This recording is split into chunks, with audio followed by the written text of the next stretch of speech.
Bismillahirrohmanirrohim. Assalamualaikum warahmatullahi wabarakatuh. Kami dari kelompok 2, kelas 11 MIPA 4 akan menyampaikan materi beriman kepada Rasul-Rasul Allah Subhanahu wa Ta'ala. Perkenalkan, nama saya Dwi Apriliasari. Nama saya Nur Azizah. Nama saya Amanda. Nama saya Aulidia Yusuf. Nama saya Nurul Fatimah Zara. Materinya apa aja sih? Yuk simak video berikut ini. Beriman kepada Rasul Allah Subhanahu wa Ta'ala. Apa itu beriman kepada Rasul? Beriman kepada Rasul merupakan rukun iman yang keempat. Iman kepada Rasul Allah adalah meyakini atau mempercayai bahwa Allah telah mengutus para Rasul untuk menyampaikan ajaran-ajaran agama kepada manusia agar selamat di dunia dan akhirat. Iman berasal dari bahasa Arab, yakni meyakini atau mempercayai, sedangkan dalam istilah iman kepada Rasul Allah merupakan percaya atau yakin bahwa Allah telah mengutus para Rasul untuk membimbing umatnya ke jalan yang benar agar selamat di dunia dan akhirat. Pengertian Rasul dan Nabi itu berbeda. Ada yang tahu? Rasul adalah manusia pilihan yang diberi wahyu oleh Allah Subhanahu wa Ta'ala untuk dirinya sendiri dan mempunyai kewajiban untuk menyampaikan kepada umatnya. Sedangkan Nabi merupakan manusia pilihan yang diutus oleh Allah Subhanahu wa Ta'ala dan diberi wahyu untuk dirinya sendiri, tetapi tidak mempunyai kewajiban untuk menyampaikan kepada umatnya. Sebagaimana firman Allah Subhanahu wa Ta'ala dalam Quran surah Al-An'am ayat 48 yang artinya, "Dan kami mengutus para rasul itu melainkan untuk memberi kabar gembira dan memberi peringatan. Barang siapa yang beriman dan mengadakan perbaikan, maka tidak ada kekhawatiran terhadap mereka dan tidak pula mereka bersedih hati." Sifat Rasul Allah. Rasul sebagai utusan Allah Subhanahu wa Ta'ala memiliki sifat-sifat yang melekat pada dirinya. Sifat-sifat ini sebagai bentuk kebenaran seorang rasul. Sifat-sifat tersebut yaitu sifat wajib, mustahil, dan sifat jaiz.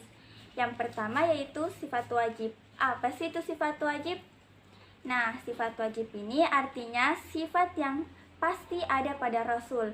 Tidak dapat dikatakan rasul jika tidak memiliki sifat-sifat ini. Sifat wajib memiliki 4 sifat, yaitu as-siddiq. As-siddiq artinya rasul selalu benar. Apa yang dikatakan Nabi Ibrahim alaihissalam kepada bapaknya adalah suatu perkataan yang benar. Apa yang disembah bapaknya adalah suatu yang tidak memberi manfaat dan mudarat. Peristiwa ini diabadikan pada Quran surah Maryam ayat 41. A'udzu billahi minasyaitonir rajim. Bismillahirrahmanirrahim. Waskur fil kitabi Ibrahim innahu kana siddiqon nabiyyan. Yang artinya, maka ceritakanlah Muhammad kisah Ibrahim Quran. Sesungguhnya dia adalah seorang yang membenarkan seorang nabi. Yang kedua yaitu al-amanah, yang artinya Rasul dapat dipercaya. Di saat kaum Nabi Nuh alaihissalam mendustakan apa yang dibawa olehnya, Allah Subhanahu wa Ta'ala menegaskan bahwa Nuh adalah orang terpercaya. Sebagaimana dijelaskan pada Quran surah Asy-Syu'ara ayat 106 sampai 107. A'udzu billahi minasyaitonir rajim. Bismillahirrahmanirrahim. Isqala lahum ahuhum nuhun ala tattaqun. Inni lakum rasulun amin. Yang artinya, ketika saudara Nuh bertanya kepada mereka, "Mengapa kamu tidak bertakwa? Sesungguhnya aku ini adalah Rasul yang terpercaya yang diutus kepadamu." Yang ketiga yaitu at-tabligh. At-tabligh artinya Rasul selalu menyampaikan wahyu. Tidak ada satu ayat pun yang disembunyikan Nabi Muhammad SAW dan tidak disampaikan kepada umatnya. Dalam riwayat diceritakan bahwa Ali bin Abi Thalib ditanya tentang wahyu yang tidak terdapat dalam Al-Quran, dan Ali pun menegaskan bahwa demi zat yang membelah biji dan melepas napas, Tidak satu pun yang disembunyikan kecuali pemahaman seseorang terhadap Al-Quran. Yang keempat yaitu Al-Fatanah. Al-Fatanah artinya Rasul memiliki kecerdasan yang tinggi. Ketika terjadi perselisihan di antara kelompok kabilah di Mekah, mereka semua bersikeras untuk mengangkat Al-Hajar Al-Aswad di atas Ka'bah, dan Nabi Muhammad SAW menangani dengan cara agar semua kelompok yang bersengketa agar memegang ujung kain yang di bawahnya, dan Rasulullah meletakkan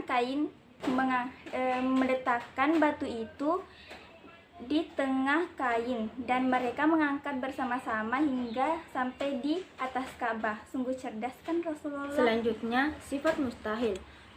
Tahukah kalian apa yang dimaksud dengan sifat mustahil?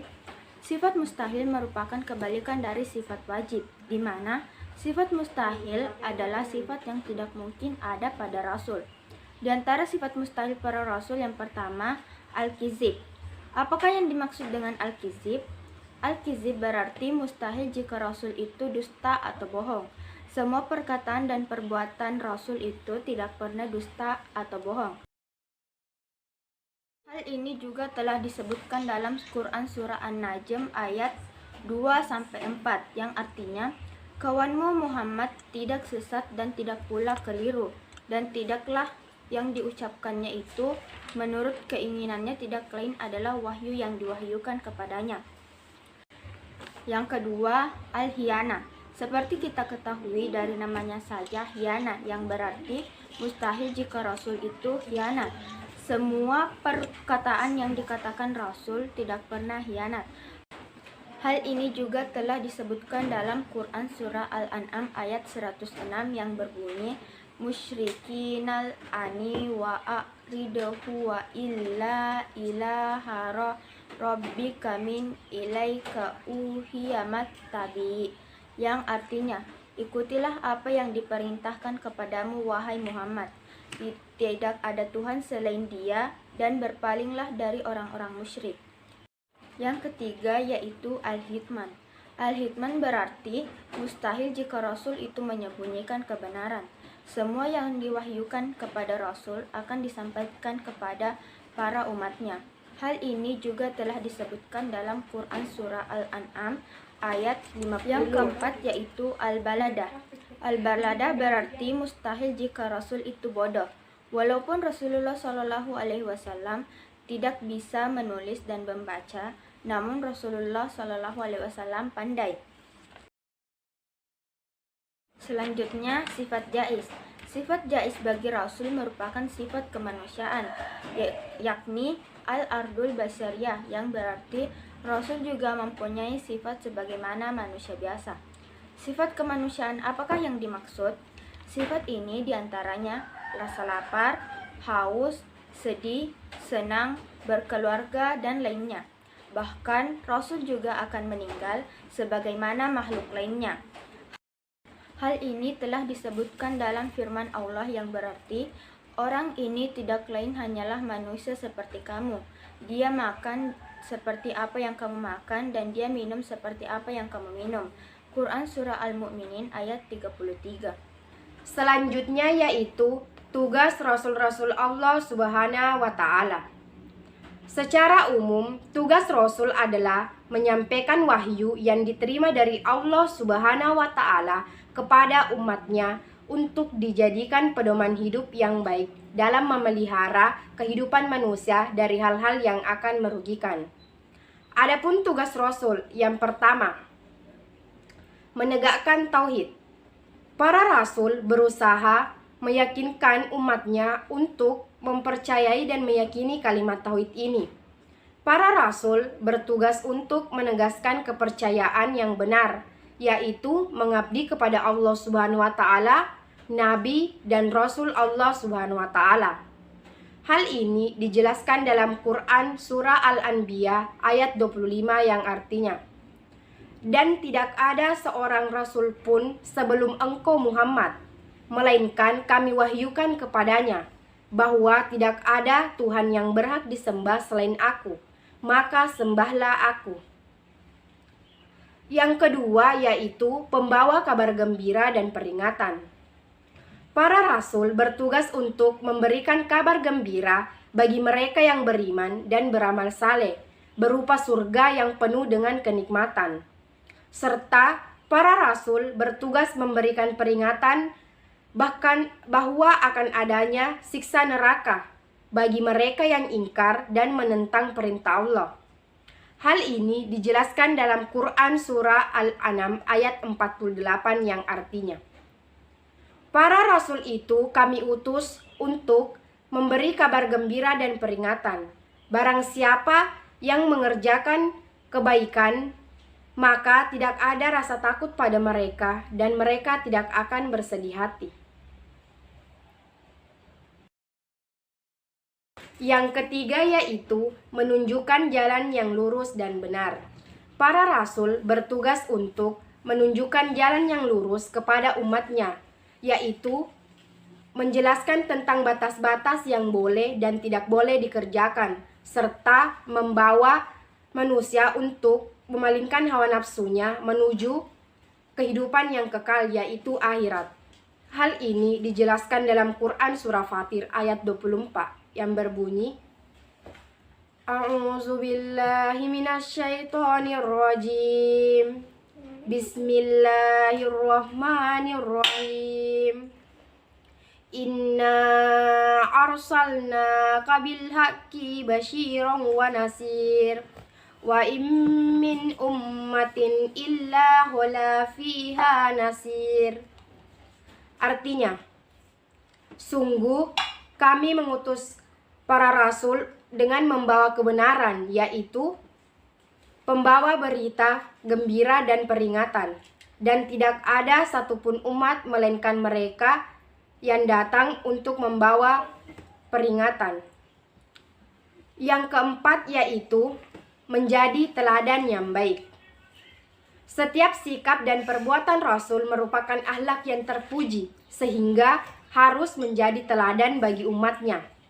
Para Rasul menjelaskan tentang cara-cara memuliakan dan membesarkan Allah Subhanahu wa Ta'ala dalam bentuk kegiatan ibadah, menjauhi larangannya dan perbuatan tercela, serta menjelaskan tentang pahala dan dosa. Hal ini dijelaskan dalam Quran Surah Al-Ahzab ayat 21 yang artinya, sungguh telah ada pada diri Rasulullah itu suri teladan yang baik bagimu, bagi orang yang mengharap rahmat Allah Subhanahu wa Ta'ala dan kedatangan hari kiamat banyak mengingat Allah. Dalam membesarkan dan memuliakan Allah Subhanahu wa Ta'ala juga dijelaskan dalam Quran Surah Al-Baqarah ayat 133 yang artinya, pada saat maut menjemput Yakub, apakah kamu menjadi saksinya? Mereka berkata kepada anak-anaknya, apa yang engkau sembah sepeninggalanku? Mereka menjawab, kami menyembah Tuhan dan Tuhan nenek moyangmu, yaitu Ismail, Ishak, dan Tuhan yang Maha Esa, serta berserah diri kepadanya. Beriman kepada Rasul Allah Subhanahu wa Ta'ala. Sebelumnya, apa sih contoh perilaku yang memperlihatkan bahwa kita beriman kepada Rasul Allah Subhanahu wa Ta'ala? Yang pertama, percaya bahwa Rasul Allah Subhanahu wa Ta'ala merupakan utusan dari Allah Subhanahu wa Ta'ala untuk menyampaikan risalah dakwah kepada umatnya. Kedua, percaya dan takwa kepada Allah Subhanahu wa Ta'ala. Oleh sebab itu, hendaknya kita mematuhi segala perintahnya dan menjauhi segala larangannya.